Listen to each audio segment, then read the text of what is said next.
Uma das grandes glórias da pregação expositiva é que o pregador não escolhe o que ele vai pregar. Ele simplesmente prega o próximo texto.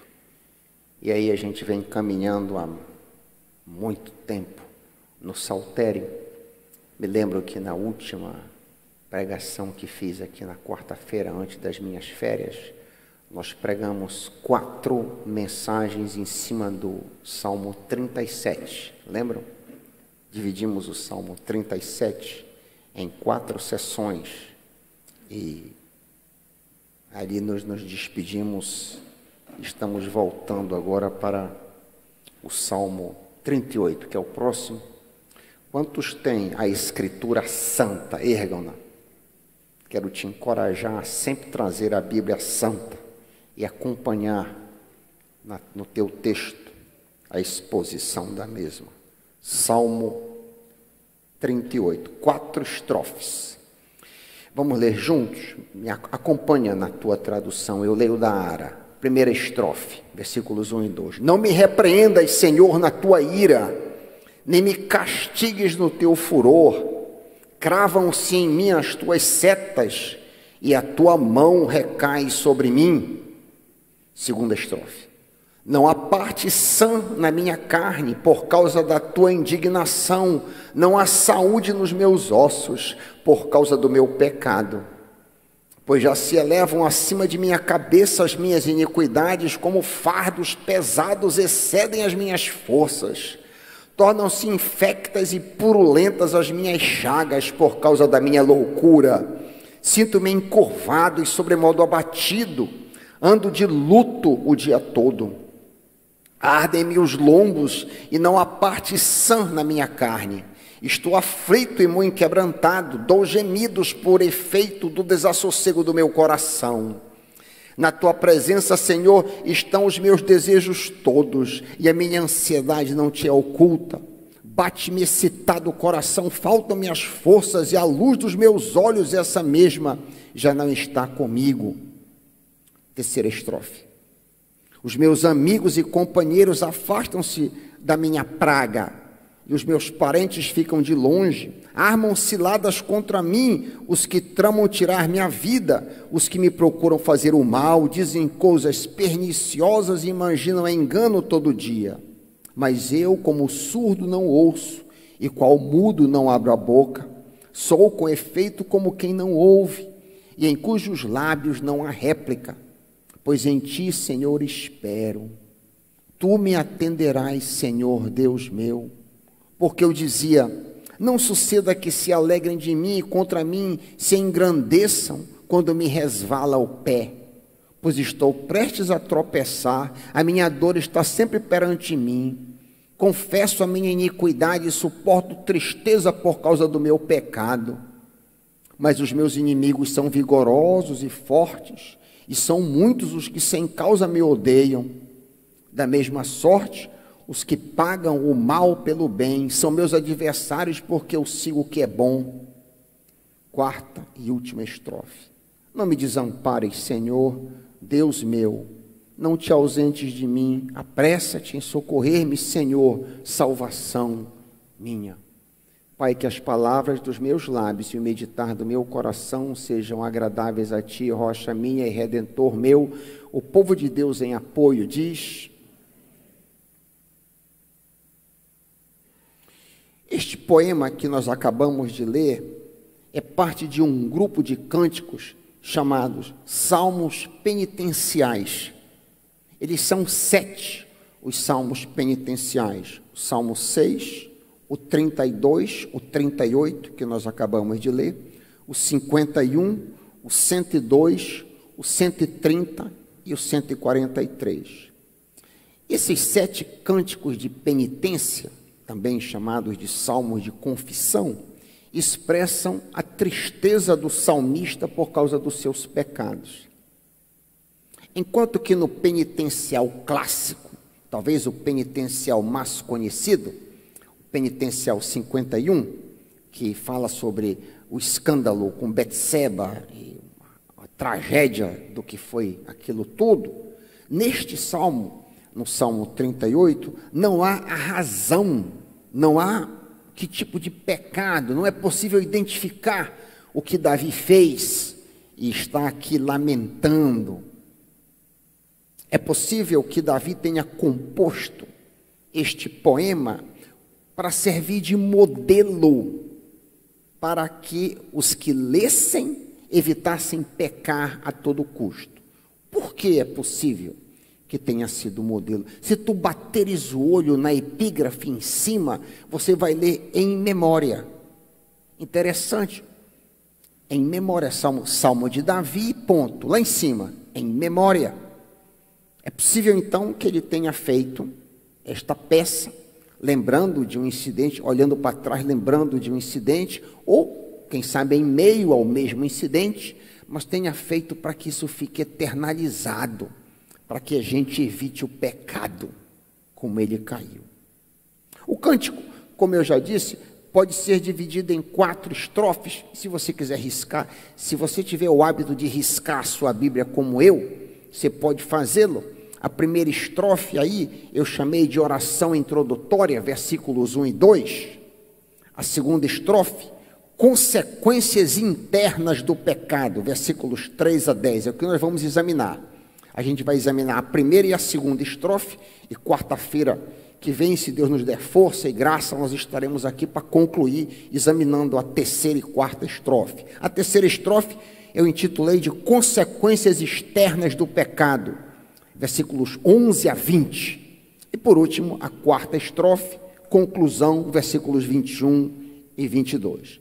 Passemos a considerar então a peça. Ela abre com o clássico: não me repreendas, Senhor, na tua ira, versículo 1, nem me disciplines no teu furor. Essa oração inicial é praticamente a mesma do Salmo penitencial 6, dá uma olhada, deixa um dedo aí no Salmo 38 e vem, adianta para o Salmo 6. Nos interessa enxergar o paralelismo de Davi, sendo ele autor de ambos os Salmos, 6 e 38. Note o que o poeta diz no Salmo 6, 1 e 2, nos interessa especialmente 2. Senhor, diz ele, não me repreendas na tua ira, nem me castigues no teu furor, palavra por palavra. Aí ele diz, tem compaixão de mim, Senhor, porque eu me sinto debilitado, sara-me, Senhor, porque os meus ossos estão abalados. O que eu quero que tu vejas aqui é que Davi não quer que Deus o trate como juiz.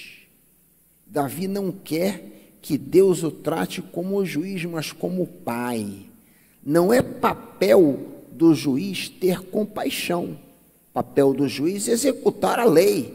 Quem tem compaixão é o pai. E baseado em quê? Eu digo isso porque Davi reivindicava demais Deus como seu pai. Olha o que ele diz no Salmo 103, versículo 13, adianta. Sai aí do Salmo 6 e vai adiante, o 103, 13, Salmo 103, 13. Olha como que Davi via o Senhor. Como um pai se compadece, como um pai tem compaixão de seus filhos, assim o Senhor se compadece dos que o temem. Que coisa, que pensamento precioso. Eu gosto de orar isso nas minhas próprias orações. Sozinho, Senhor, tem pena de mim, um pecador. Tem misericórdia de mim, Senhor. Olha para mim com pena. Se um pai terreno, uma mãe terrena tem pena do filhinho, da filhinha, quanto mais tu. É assim que Davi via. E Davi então não quer que Deus o trate como um juiz, mas ao contrário, com compaixão. É dever do pai disciplinar e dever do filho receber a disciplina. Sim, sim, porém o salmista pede que a disciplina seja feita com misericórdia, sem ira e furor, como nós lemos na primeira linha do Salmo 38 e do Salmo 6. Não há dúvida de que Davi sentia que seus males, suas dores, suas enfermidades, sua tristeza, enfim, tudo que ele vai narrar do versículo 4 em diante era disciplina disciplina do Senhor. Ele sabia disso. Veja o que ele diz no verso 2, 38, 2. Acompanha comigo. Cravam-se em mim as tuas setas, a tua mão recai sobre mim. A NVT traduz assim: tuas flechas se cravam fundo em mim, o peso da tua mão me esmaga. Ele está vendo claramente que é a mão de Deus que está trazendo o que ele vai narrar na segunda estrofe. Talvez você pergunte para mim, mas pastor Heiker, qual é a razão dessa disciplina na vida do poeta?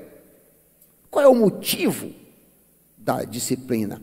O versículo 3, abrindo a segunda estrofe, responde: olha comigo. Por causa da tua ira, todo o meu corpo está doente, não há saúde nos meus ossos, por causa do meu pecado. Está aí o problema.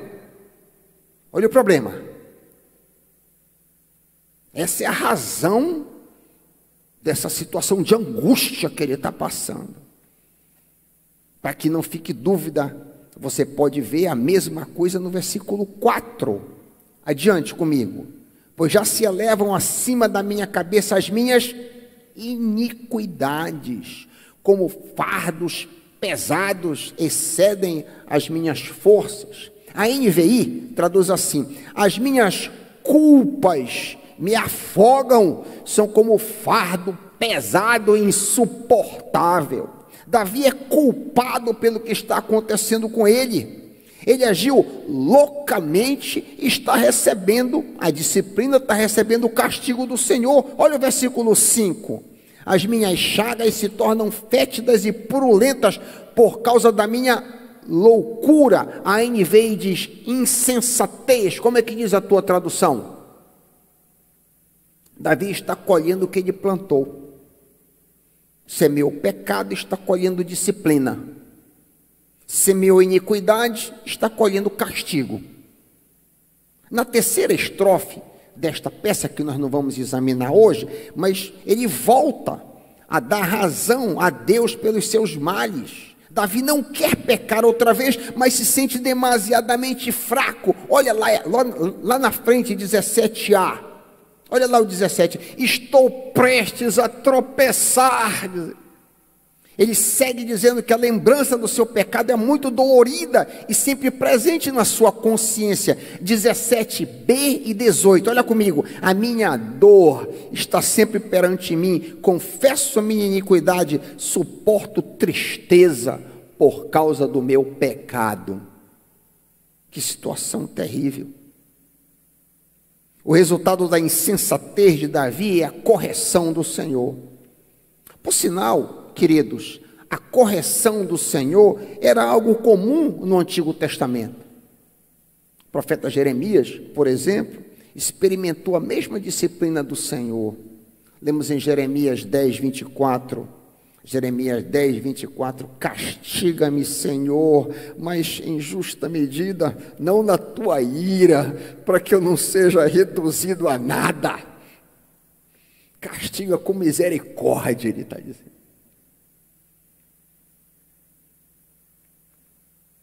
Preste atenção às palavras de Salomão, que ecoam o mesmo princípio da disciplina. Provérbios 3, 11, 12. Palavras do sábio: meu filho, não rejeite a disciplina do Senhor, não desanime quando ele te corrigir, pois o Senhor corrige quem ele ama, assim como o pai corrige o filho a quem ele quer bem. Vemos então que a disciplina é parte da escola divina. É possível então que pensemos que a disciplina seja algo terrível, horrendo, mas ao contrário do nosso instinto, a disciplina apresenta, pasme, como bênção, como dádiva. Onde é que está escrito isso, pastor Heiker? Olha Jó 5, olha comigo Jó 5, 17 e 18. Jó 5, 17 e 18. Bem-aventurado ou bem-aventurado o homem a quem Deus disciplina, Não desprezes, pois, a disciplina do Todo-Poderoso, pois ele fere, mas enfaixa a ferida. Ele bate, mas as suas mãos curam. O Salmo Anônimo 94 expressa o mesmo sentimento. Salmo 94, 12. Feliz é aquele a quem disciplinas, Senhor, aquele a quem ensinas a tua lei. Seria este princípio de disciplina apenas cabível aos santos do Antigo Testamento? Seria isso o caso? Parece que não há rastro de disciplina para os crentes do Novo Testamento? Ou há? Nunca esquecerei o olhar de espanto de um pequeno grupo que eu fazia parte, uma célula em Londres, quando eu disse que tem disciplina para crente no Novo Testamento também. O olhar de espanto que aquele pessoal me deu, crente antigo, crente velho. Me pareceu que eles nunca tinham ouvido uma pregação que lidasse com disciplina. Parece que eles nunca haviam lido que no Novo Testamento existe disciplina também. Não é algo exclusivo ao Antigo. Aquele grupo, parece que pensava que no Novo Testamento Deus havia se transformado no Papai Noel, ou um Deus que apenas satisfaz os nossos caprichos e desejos. Nunca esquecerei que eu mandei com que toda a cédula lesse Hebreus 13, 5 a 11. Eu queria te convidar, talvez tu não conheças bem esse texto. Te volta para o Novo Testamento, sai do Antigo, vai para o Novo, vai para Hebreus. Hebreus 13, 5 a 11. Você conhecia esse texto? O texto fala para mim e para você, Hebreus 13, 5 a 11. Diz assim o autor: acaso vocês se esqueceram das palavras de ânimo que Deus lhes dirigiu como filhos? Ele disse, abre aspas, meu filho, não despreze a disciplina do Senhor, não desanime quando ele te corrigir, pois o Senhor disciplina quem ele ama e castiga todo aquele que aceita como filho. Enquanto suportam essa disciplina de Deus, lembrem-se de que ele os trata como filhos. Quem já ouviu falar de um filho que nunca foi disciplinado por seu pai? Se Deus não os disciplina, como faz com todos os seus filhos, significa que vocês não são filhos de verdade, mas ilegítimos. Uma vez que respeitávamos nossos pais terrenos que nos disciplinavam, não devemos nos submeter ainda mais à disciplina do Pai de nosso espírito e assim obter vida? Pois os nossos pais nos disciplinavam por alguns anos, como julgaram melhor, mas a disciplina do Senhor é sempre para o nosso bem, a fim de que participemos de sua santidade. Olha o objetivo da disciplina do Senhor: a fim de que participemos de sua santidade. Nenhuma disciplina é agradável no momento em que é aplicada. Ao contrário, é dolorosa. Mais tarde, porém, produz uma colheita de vida santa e de paz para os que assim são corrigidos. Então, a disciplina era para eles no Antigo Testamento e para nós na mesma medida. Vemos nesse texto que o nosso papai se importa com o nosso comportamento e nos disciplina em amor, a fim de avançarmos em santidade. Deus nos disciplina para que nós não permaneçamos na prática do pecado. Se, de fato, formos filhos de Deus, João 1,12, nosso Pai amoroso vai fazer tudo para nos tirar da lama, nos tirar do ciclo vicioso, nos tirar da transgressão rotineira. Lemos ainda há pouco na mesa do Senhor, 1 Coríntios 11, 32. Quando somos julgados pelo Senhor, estamos sendo disciplinados para que nós não sejamos condenados com o mundo. É para o nosso bem. A peia é para o nosso benefício. Quais foram algumas das consequências que Davi sofreu por causa da disciplina do Senhor? O título que eu dei à mensagem são as consequências do pecado. Eu queria mostrar para vocês, ainda na segunda estrofe, algumas dessas consequências que advieram sobre Davi. A primeira consequência, tristeza. Tristeza. Olha o que ele diz no versículo 6. Acompanha comigo na tua Bíblia. Sinto-me encurvado e muito abatido, ando de luto o dia todo. A alegria acabou. Isso mesmo, a alegria acabou. A Nova Versão Transformadora traduz assim: estou encurvado e atormentado, entristecido, ando o dia todo de um lado para outro. Interessante que a inquietação também, né? Quando o crente peca, ele fica triste, um tanto inquieto interiormente. Uma excelente maneira de se entender esse verso 6 é imaginar a típica maneira de expressar luto no Antigo Oriente. As pessoas tinham por hábito de rasgar as roupas, colocar cinzas sobre a cabeça, lamentar em alto e bom som, vestir em pano de saco, tudo isso para expressar tristeza. A consequência da transgressão é dor, consternação e muita tristeza. Todo crente velho aprende que a alegria e o prazer do pecado duram pouco e ainda por cima traz tristeza. Quem de nós, a começar de mim, nunca experimentou a tristeza e a vergonha do Senhor quando pecamos?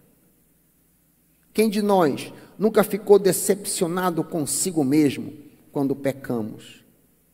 Eu certamente já fiquei. Uma segunda consequência, uma outra consequência da disciplina do Senhor: falta de paz. Eu estou arrancando tudo isso do próprio texto. Observa comigo o verso 8, bate os olhos em cima do 8º versículo. Estou aflito e muito quebrantado, dou gemidos por causa do desassossego do meu coração. A falta de paz é causada por uma mente atormentada pela culpa do pecado, o que por sua vez acaba gerando angústia. Por sinal, a NVI traduz a parte B desse versículo 8 assim: meu coração geme de angústia. A permanente falta de paz na vida de um homem ímpio é maldição divina. Aqui eu estou saindo do quadro davídico, já estou indo mais além, para o não convertido. A permanente falta de paz na vida de um ímpio, de um homem que não conhece a Deus, é uma maldição divina. Me lembro, em uma ocasião, que eu estava dentro de um veículo com um estranho que foi me buscar no aeroporto, e ele estava falando das benesses da boa vida de alguns homens riquíssimos que ele conhecia, que eram corruptos, notórios, moravam em Brasília e tal. E ele disse: é a única consequência que esse pessoal que vive uma vida regalada, com milhões na conta do banco, é no céu, ele disse. E eu fiquei pensando, mas a Bíblia diz que não existe paz para o perverso. O homem perverso, a mulher perversa, sem Deus, longe, não tem paz no coração. Não é isso que diz Isaías 48, 22? Não é exatamente isso que a palavra nos ensina? Para os perversos não há paz, diz o Senhor. Essa falta de paz faz com que os ímpios vivam em baladas, orgias, diversões, bebedeiras, libertinagens, jogatinas e entretenimento de forma geral. Por que razão você acha que o mundo vive basicamente para os finais de semana? Qual motivo você imagina que as pessoas mundanas vivem ou para férias ou para o final de semana? Não há paz. Inconscientemente, eu conjecturo, o ímpio vive tentando aquietar o coração por falta de paz. Aí a gente volta para o crente. É terrível quando um crente cai em pecado e experimenta essa falta de paz. O caminho de volta, qual é o caminho de volta, pastor Raik? O caminho de volta é a confissão, a admissão da culpa e o arrependimento. Esse é o caminho de volta. Está em pecado, o Senhor me perdoa, cara no chão. Te acostuma a experimentar o gelado do azulejo na testa, é muito saudável. Te acostuma a orar com a cara no chão, humilhado diante do Senhor. O Senhor me perdoa dessa falta, me lava no teu sangue. O Senhor é rápido para te acolher de volta, amém? Quando o crente não faz isso, quando o crente persiste no pecado por um longo tempo, ele corre o risco de ter consequências físicas até mesmo. Ou seja, a sua tristeza inicial, a sua falta de paz e angústias podem somatizar. Exatamente. A tristeza, a falta de paz e o não confessar e o acalentar do pecado no coração a longo prazo pode somatizar, pode trazer efeitos sobre o corpo do crente. Olha essa consequência física que eu estou me referindo no corpo de Davi. Olha o verso 10, a parte A do versículo 10. Davi está sofrendo com taquicardia, olha aí. Bate-me excitado o coração. A NVI diz, meu coração palpita. Aqui eu acho que somente quem já sofreu com taquicardia entende a agonia desse tipo de somatização. O que é você acordar à noite com o coração disparado? Isso já aconteceu comigo. É horrível. Meu coração palpita, diz. Está somatizando. Está agarrado no pecado, não confessa, não tem paz, não tem alegria, e está agarrado no osso, como o cachorro que gosta do osso e não quer largar. Somatização no corpo. Olha outro sintoma físico que o poeta experimenta, que é o enfraquecimento do seu corpo. Olha a parte B do versículo 10, olha a parte B, faltam-me as forças. A NVT diz, minhas forças se esvaem. Muito provavelmente Davi perdeu peso. É muito comum situações de depressão envolverem emagrecimento. E ele termina esse versículo 10, versículo curioso, revelando que está até mesmo perdendo a visão. Olha a parte C do versículo 10. A parte C do 10, a luz dos meus olhos até essa me deixou. Esta crescente incapacidade de enxergar aponta para um quadro que o salmista está contemplando a morte. Em outro poema, o mesmo Davi associa a perda de visão com o final da vida. Olha o Salmo 13, versículo 3, parte B, Salmo 13, 3b. Ilumina-me os olhos, para que eu não durma o sono da morte. Traz luz, a minha visão está se acabando, mas eu não quero morrer. Por fim, o caso de Davi somatizou de tal maneira que ele chegou a ter febre e até mesmo erupções no seu corpo. Onde está registrado esses sintomas? Olha o verso 7 comigo, bate os teus olhos no versículo 7. Ardem-me os lombos e não há parte sã em minha carne. A NVT diz, meu corpo arde em febre, minha saúde está arruinada. De fato, queridos, Davi adoeceu, como lemos por fim no versículo 5. Olha a que ponto chegou. Tenho feridas que cheiram mal, estão cheias de pus por causa da minha insensatez. Note, mais uma vez, que a razão de toda esta situação, a disciplina do Senhor aconteceu, conforme o próprio Davi diz, por causa da minha insensatez. Muito diferente de Jó, Davi sofreu o castigo do Senhor por causa do seu pecado. É muito esclarecedor comparar Jó com Davi. Aprendemos que nem tudo que nos sobrevém é disciplina. É muito importante aprendermos isso. Nem tudo que nos sobrevém, nem todo tipo de dor, de tribulação, de luta, de batalha é disciplina. O caso de Jó é um caso clássico. O caso de Jó foi Satanás que agiu na vida dele. Satanás também pode trazer problemas, confusões, tribulações para as nossas vidas. Mas tanto o Senhor agindo ativamente, nos disciplinando, ou o outro, Satanás agindo debaixo da permissão do Senhor. Tanto um caso como o outro, no final tudo coopera para o nosso bem.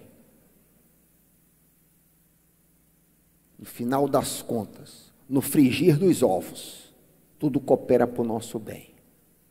A gente nunca pode esquecer que Satanás é cachorro na coleira.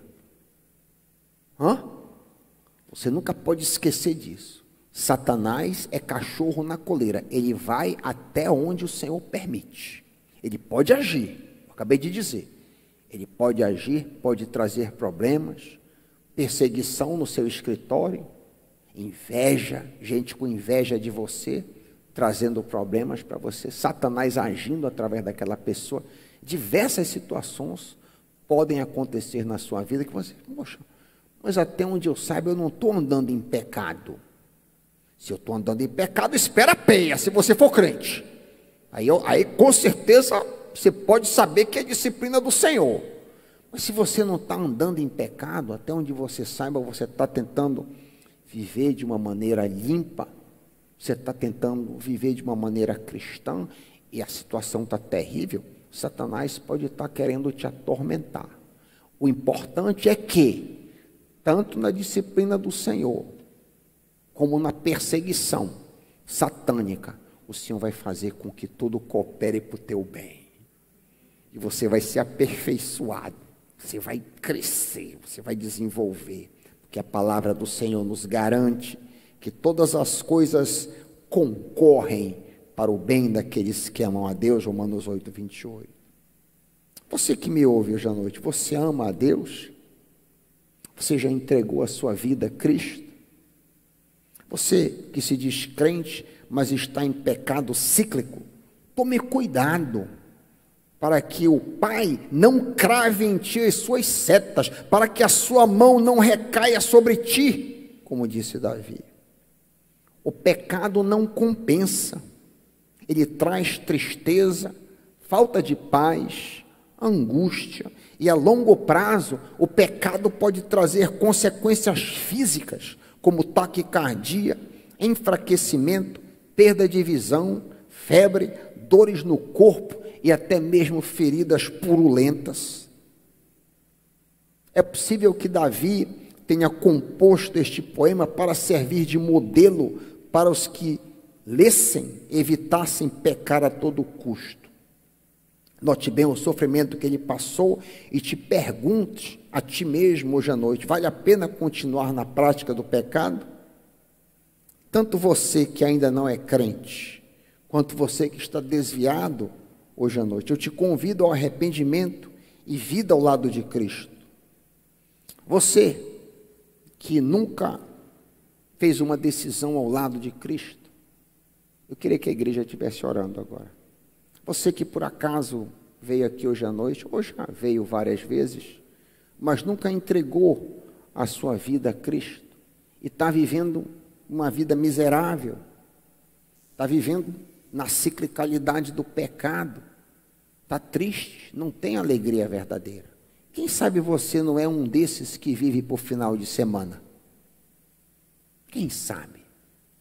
Você não está vivendo só para férias. Você está tentando se anestesiar. Ou, quem sabe você é um crente, mas é um crente desviado. Vem para a igreja, mas o coração está longe do Senhor. Me louva com os lábios, como diz o Senhor através de Isaías, mas o coração está longe de mim. Oh, querido, tu vistes o que aconteceu com Davi? Olha a peia do Senhor, você não teme ao Senhor? Eu queria te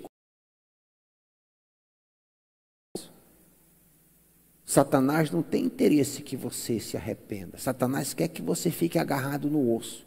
Não faz isso em nome de Jesus. Se você quer que eu ore com você hoje à noite, levante a sua mão corajosamente, eu quero orar com você hoje à noite. Seja você quem for. Alguém aqui que está cansado de pecar e quer se libertar hoje à noite, levante a sua mão corajosamente. Eu quero orar com você em nome de Jesus. Não resista à voz do Espírito Santo. Se o Espírito Santo está falando no seu coração, hoje, se ouvirdes a minha voz, não resistis à palavra do Senhor. Levante a sua mão, eu quero orar com você em nome de Jesus. Amém.